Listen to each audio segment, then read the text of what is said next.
আজকে মাপ চলছে মর্যাদা মৌজা মিশনের সঙ্গে গোপাল দাদের মাপ। আপনি একটা অপারেটিতে যান, দেখতে পাননি? এটা শঙ্কর কাকু,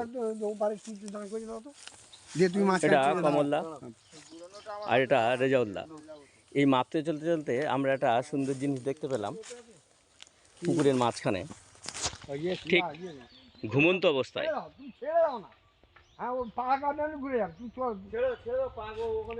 ও পুকুর থেকে মাছ খেয়েছে আর সুন্দরভাবে একটা নিরিবিলি জায়গায় ঘুমাচ্ছে।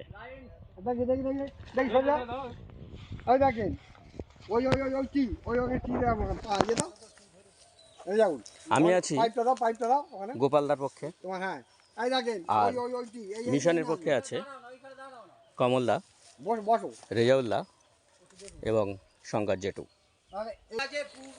এই ফিতেটা অনেক পাকিয়ে গেছে, একটু ঠিক করে নাও।